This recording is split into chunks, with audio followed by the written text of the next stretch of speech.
जय हिंद दोस्तों, मैं हूं मेजर मोहम्मद अली शाह और अभी मेरे एक खास दोस्त अभी मैं इनके साथ गुफ्तगू में होऊंगा।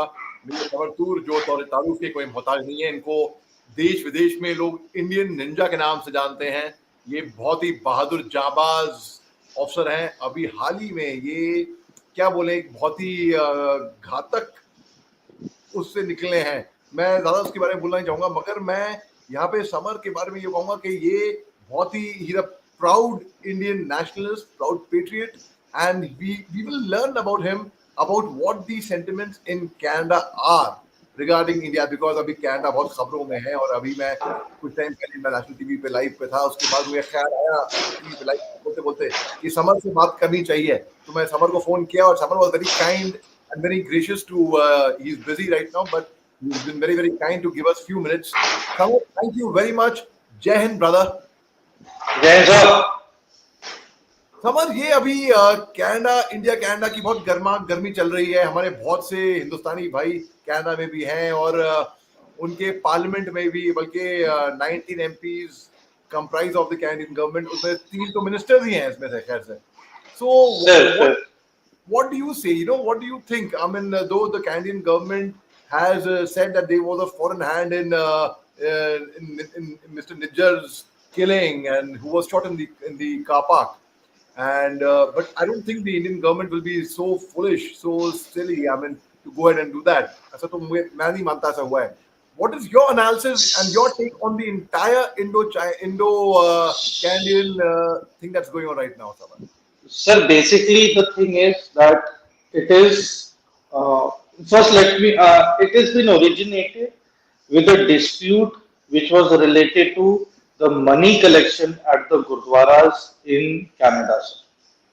So जो Mr. Nijjar थे, so Mr. Nijjar was in charge and he was heading this committee, and there was some discrepancy in terms of collection of the funds, where there was a problem and he was shot.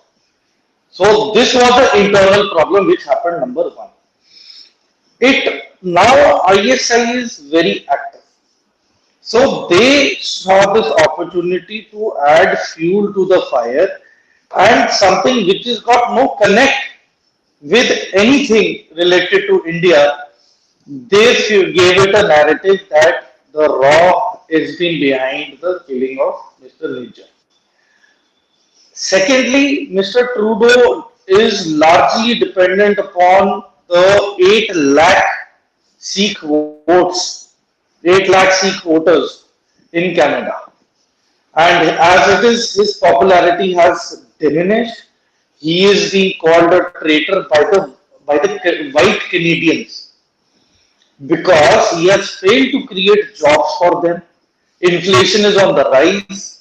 Oil prices are at an all-time low. So for an average Canadian who required 5,000 Canadian dollars to survive in a month, now is fighting it out for even earning that much, because the average survival money required is almost gone up to 10,000 Canadian dollars a month. Thirdly, the amount of working population that Canada needed has been met. As a result, they have failed to maintain a balance between creation of work and creation of labor. So now the labor force is in surplus and the industry is in deficit. So as a result, unemployment is on the rise.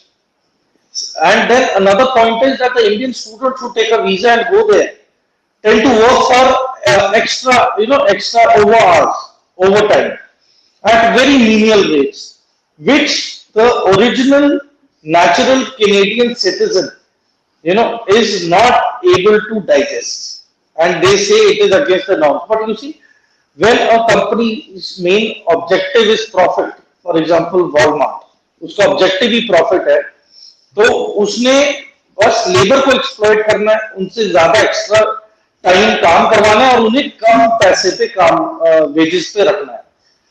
As a result आम Canadian को वहां पे नौकरी नहीं मिल रही, so it has become a nuisance. Number ये है, तो ये this is the main thing which has happened, gone wrong. Justin Trudeau's political, his personal life is already on the downside, and now this political thing is problematic. Then they have a MP, Jasjit Singh. So he is the one who's been fueling all the anti-India sentiments. अब sir मैं एक चीज तो clearly बताना चाहूंगा, being an Indian Army veteran, having served with the infantry throughout my career, that whatever the Canadian government is doing in the name of freedom of speech is not ethically and morally correct. If somebody from another country comes into India and starts openly protesting and starts killing people of the other country which they are enemy of on our land is unacceptable. For example, the Iranians tried to put the grease bomb onto the Israeli embassy diplomats' vehicles. They tried to create problem. They tried to assassinate, But our, secret service agencies and the special task forces came into action, and they nabbed these Iranians. They were arrested, and they were Israel was also informed that they are under our custody now in jail, and they are facing the justice, everything. So that is the thing that अब इसी नाम पे freedom of expression पे you think that Iranians will come into India just because we are in decent terms with them. You think we will let them do anything wrong? We'll definitely not allow that. And Israel has a lot of issues with Iran, but does the Israelis who visit India pick up arms or start, putting in slogans of anti-Iran rhetoric on third country soil? They don't do that. So basically now the problem is जो खालिस्तान इन्होंने बोलने के लिए allow किया is going to become a problem for the Canadian government. And don't be surprised sir that जो नया खालिस्तान है वो कनाडा में ही बसेगा और बनेगा. And moreover, he tried to gather support in G20 of UK, USA, European countries, European Union से related countries से, Australia से. They gave him a shut-up call. Because ultimately, see sir, whatever issues that Canada has had with China, I am sure the Chinese would have been at the back foot at some point of time. That is why Canada was aggressive in their approach. But definitely, clapping doesn't initiate from one hand. Clapping is initiated by two hands. So definitely Canada also would have been with that interfering and that inquisitive attitude. That is the reason why the diplomat has now been exposed with sufficient proof that he is part of the secret agencies of the Canadian establishment. And same rhetoric they have given that whoever the ambassador of India was is a raw agent that they've said. So that is totally uncalled for. We are an open and a transparent country. People visit our country from all over the world. There is nothing to hide or there is nothing malicious because we never have an intent to be inquisitive against any country. We are minding our own business and protecting our borders from the eastern and western neighbor who are hostile. So most of our assets are deployed there to know what they are up to against us. And we are not, see sir, देखिए, as far as the Khalistan movement is concerned, they have given it a free hand and now it will spiral out of control. For example, when the protest by the Khalistanis increased in the UK and when the Indian flag was brought down, the very next day the UK High Commissioner went to meet Mr. Ajit Doval to brief him about the actions that they have taken against those protesters. So that is how you reciprocate. But here there has been a very lackadaisical attitude. They are very casual, they are ignorant. And if you have substantial proof, then I believe Mr. Trudeau should have brought that up in the Canadian Parliament with proof. Correct. But you see, it has become we are not embarrassed, but we are, annoyed. We are annoyed that this is not right. And then, the new trend of asking, like I also did apply for a visitor's visa to Canada. I have my relatives there. But the kind of questions they've been asking, where have you operated? How many terrorists have you eliminated and everything? Oh Why? God. It's none of your business regarding me protecting my country. Or why do you need to know where my deployments were So or these who my questions CEO are asking was? you, these questions are Yeah, asking they you during your visa interview or at the airport. at the visa interview for the visa interview. So these are unethical ways which are not acceptable.